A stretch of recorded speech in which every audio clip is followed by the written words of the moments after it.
बिस्मिल्लाहिर्रहमानिर्रहीम। हज़रत अबू हुरैरा रज़ियल्लाहु ताला अन्हु से रवायत है कि रसूलुल्लाह सल्लल्लाहु अलैहि वसल्लम ने इरशाद फरमाया, जब तुम में से कोई किसी मजलिस में जाए तो सलाम करे, उसके बाद बैठना चाहे तो बैठ जाए, फिर जब मजलिस से उठकर जाने लगे तो फिर सलाम करे, क्योंकि पहला सलाम दूसरे सलाम से बढ़ा हुआ नहीं।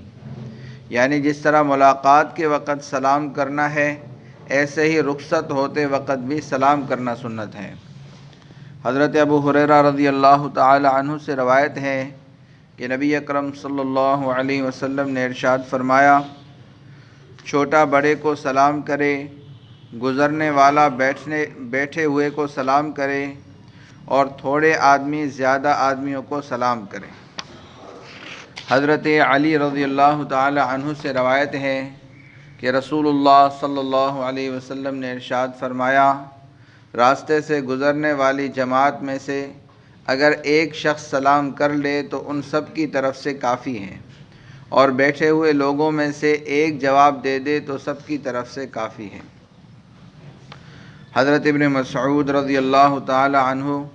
रसूलुल्लाह सल्लल्लाहु अलैहि वसल्लम का इरशाद नक़ल करते हैं कि सलाम की तकमील मुसाफ़ा है।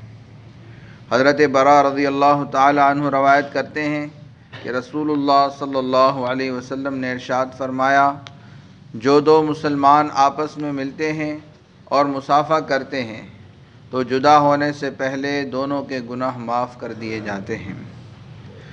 हज़रत हुज़ैफ़ा बिन यमान रज़ियल्लाहु ताला अन्हु से रवायत है कि नबी अकरम सल्लल्लाहु अलैहि वसल्लम ने इरशाद फरमाया, मोमिन जब मोमिन से मिलता है उसको सलाम करता है और उसका हाथ पकड़कर मुसाफ़ा करता है तो दोनों के गुनाह इस तरह झड़ते हैं जैसे दरख्त के पत्ते झड़ते हैं।